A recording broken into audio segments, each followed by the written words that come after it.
हिंदी दिवस मनाते हैं। कौन सा दिन है? 14 सितंबर। 14 सितंबर को हर वर्ष हिंदी दिवस मनाया जाता है। हिंदी के बारे में पहले हम लोग जानकारी लें। हिंद से हिंदी बना है और ये फारसी शब्द है जिसके बारे में पहली बार जानकारी कब मिली? 11वीं शताब्दी में।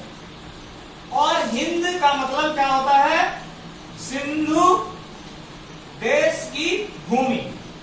ठीक है, पहले हम इसको सिंध के नाम से भी जानते थे ना, तो इसलिए ये हिंदी शब्द आया 11वीं शताब्दी में। सवाल ये, प्रश्न ये कि 14 सितंबर को हम हिंदी दिवस क्यों मनाते हैं? 14 सितंबर को हम हिंदी दिवस इसलिए मनाते हैं क्योंकि 14 सितंबर 1949 को हमारे देश के संविधान सभा ने इस भाषा को राजभाषा के रूप में मान्यता दी। ठीक है, अब प्रश्न यह है कि हिंदी को ही हम राजभाषा क्यों माने? हिंदी को राजभाषा इसलिए मानते हैं क्योंकि हमारे देश में हर प्रांत में कुछ ना कुछ लोग ऐसे मिल जाएंगे जो हिंदी भाषा को समझते हैं या बोलते हैं। चाहे उत्तर में चले जाइए, कश्मीर से लेकर दक्षिण में कन्याकुमारी तक और पूर्व में अरुणाचल प्रदेश से लेकर पश्चिम में गुजरात में कच्छ की खाड़ी तक जितने भी प्रांत आते हैं पूरे भारतवर्ष में, वहां हिंदी भाषा को समझने वाले बोलने वाले लोग मिल जाएंगे। हिंदी एक ऐसी भाषा है पूरे विश्व में तीसरी सबसे ज्यादा बोली जाने वाली भाषा है, तीसरी पूरे विश्व में। साथ ही हिंदी जो है यह सिर्फ भारत में ही नहीं बल्कि बहुत सारे देश में, जैसे फिजी, दक्षिण प्रशांत महासागर में स्थित एक देश है जिसका नाम क्या है? फिजी। वहां पर इसको आधिकारिक भाषा घोषित कर दिया गया, आधिकारिक भाषा है। इसके अतिरिक्त अगर हम लोग देखें तो बहुत सारे देश में Philippines, Nepal, Guyana, Mauritius, Suriname, Trinidad, Tibet, America, New Zealand, Uganda, इतने सारे देश में इस भाषा को बोलने वाले कुछ लोग मिल जाएंगे या समझने वाले मिल जाएंगे। साथ ही मैं आपको बता दूं, अमेरिका में 150 ऐसे संस्थान बड़े बड़े हैं जो हिंदी भाषा के लिए काम कर रहे हैं। आपको जान के खुशी होगी कि भारत सरकार ने उच्चतर शोध के लिए 1963 में केंद्रीय हिंदी संस्थान की स्थापना की। हिंदी में शोध के लिए केंद्रीय हिंदी संस्थान की स्थापना की। पूरे देश में इस संस्थान के 8 केंद्र हैं और इसलिए हमारे भारत वर्ष के संविधान के अनुच्छेद 343 में हिंदी भाषा को क्या किया गया? राजभाषा का दर्जा दिया गया। संविधान के अनुच्छेद 343 में हिंदी भाषा को राजभाषा का दर्जा दिया गया। समझ में आ रहा है? हिंदी एक ऐसी भाषा है जो जनमानस की भावना को बहुत ही सहज तरीके से अभिव्यक्त करता है, जनमानस को जोड़ता है, हमारे विचारों को अभिव्यक्त करता है।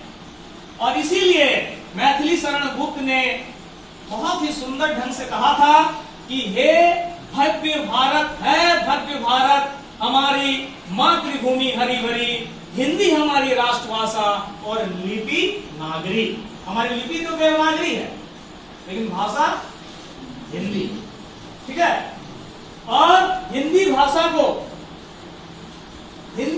को राजभाषा घोषित करने में काका कालेलकर, हजारी प्रसाद द्विवेदी, सेठ गोविंद दास, विवाह राजेंद्र सिंह, इन लोगों ने काफी मेहनत की थी।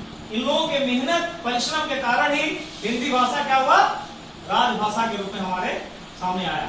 मैं कुछ चीज बताना चाहूंगा कि हमें अपनी मातृभाषा पर गर्व करना चाहिए क्योंकि भारत विभिन्न भाषा वाला देश है जहां विभिन्न प्रकार के भाषा बोलते हैं। आप गुजरात जाइए गुजराती, पंजाब जाइए पंजाबी, केरल जाइए मलयालम, तमिलनाडु जाइए तमिल, कर्नाटक जाइए कन्नड़, आंध्र प्रदेश जाइए तेलुगु, बहुत सारे अलग अलग राज्य में भाषाएं हैं।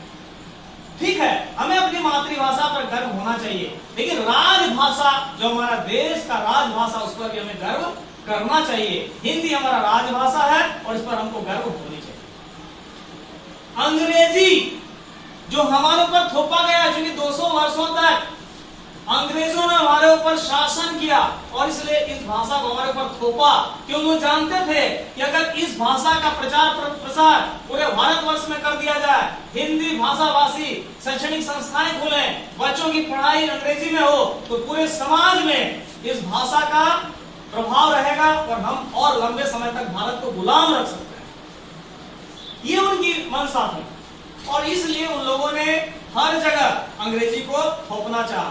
बड़े दुख के साथ कहना पड़ रहा है कि 200 वर्षों तक शासन करने वाले जो अंग्रेज थे चले गए, अंग्रेजी हुकूमत चली गई 1947 में, लेकिन आज भी अंग्रेजी भाषा के हम गुलाम हैं। अंग्रेज तो चले गए लेकिन हम लोग गुलाम किसके हैं? अंग्रेजी भाषा के। आज भी वो बच्चे जो अंग्रेजी माध्यम में पढ़ते हैं, बहुत ही उन्हें सम्मान की दृष्टि से हमारा समाज का एक वर्ग देखता है। जो अंग्रेजी बोलते हैं अच्छे ढंग से, उनको समाज में बड़ा सम्मान मिलता है।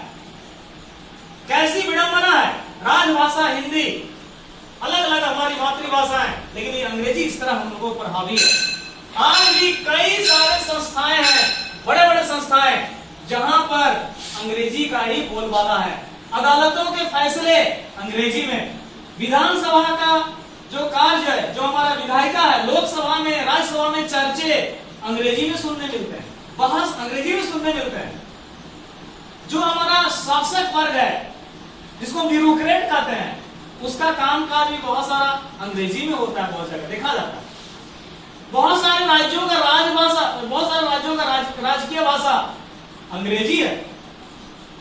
जो बड़े बड़े प्रतियोगी परीक्षाएं हैं, जहां बच्चे प्रतियोगी परीक्षा देकर आगे बढ़ते हैं, अंग्रेजी में, चाहे वो इंजीनियरिंग की बात हो, चाहे मेडिकल साइंस की बात हो, चाहे संघ लोक सेवा आयोग जैसे में, अंग्रेजी में ही जाते बच्चे बैठते हैं और सफल होते हैं। लेकिन इसके बावजूद भारत में ऐसे भी बहुत सारे बच्चों ने कर दिखाया है, जो हमारे सरकारी विद्यालय में हिंदी भाषाभाषी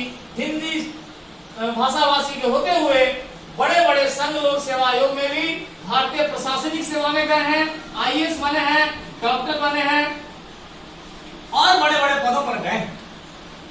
तो ये आज के दिन ये अपील होगा सबसे कि हम अपने राजभाषा के प्रति सम्मान प्रकट करें, राजभाषा का हम प्रचार प्रसार बढ़ाएं और अपने मातृभाषा पर हम गर्व जरूर करें। हम अंग्रेजी जरूर जानें, अंग्रेजी जानना बुरी बात नहीं है, लेकिन अंग्रेजी जानकर अंग्रेजी भाषा पर हम गर्व ना करें, बल्कि हम अपने राजभाषा पर गर्व करें। क्योंकि भारतीय संविधान का अनुच्छेद 343 इस भाषा को राजभाषा घोषित किया है और 14 नवंबर 1949 को इस भाषा को राजकीय भाषा का दर्जा दिया गया है। इसलिए इस भाषा के प्रति हमें सम्मान व्यक्त करना चाहिए कि नहीं?